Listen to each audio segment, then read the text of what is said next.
The final day of the FNB Wines2Whales Pinotage race took the riders on a 69-kilometre journey to the Overberg coast and the small village of Onrus.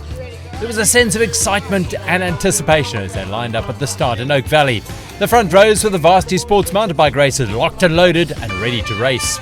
UCT held the lead in both the men's and women's races. The undulating nature of the stage would make it difficult for the chasers to close those gaps. With over 5.5 minutes in hand, Michael Lamprecht and Richard Simpson needed only to mark every move made by second-place Tux pair Andries Negrini and Anthony Hubert. And move they did. Negrini possesses serious power and used it to attack close to Wildekrans. Lamprecht, though, closed him down in the single track. Simpson and Hubert just a few seconds off the back.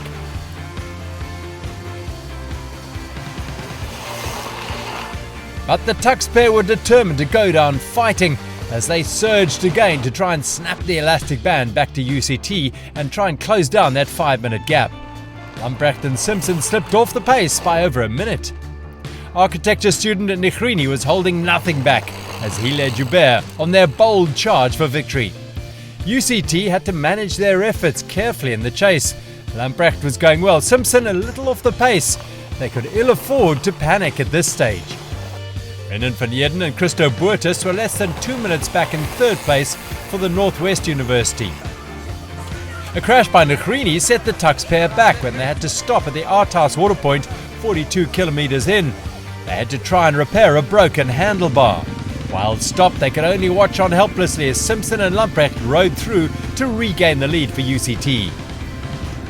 A frantic chase by the Tux pair brought them back to the UCT team.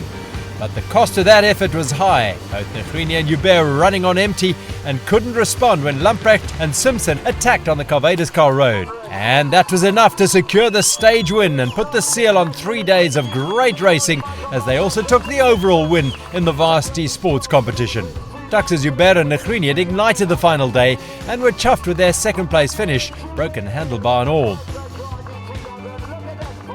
Marties Mornay Hollander and Michael Sutton were third for the third day in a row.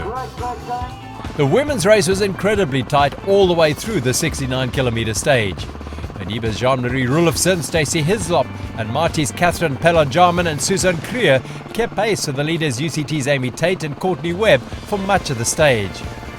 With their sizable overall lead, the medical student and fine arts student from Cape Town were under no serious pressure.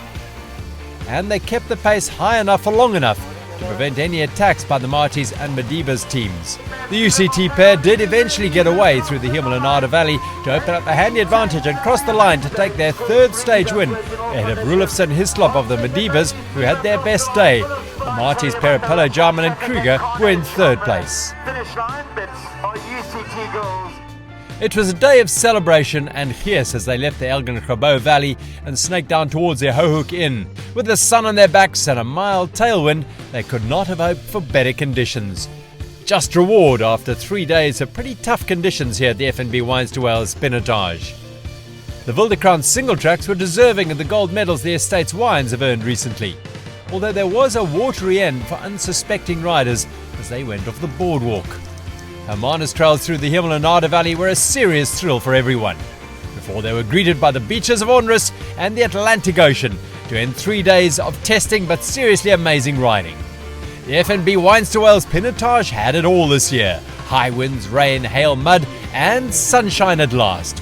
And happy finishes at the end of it all.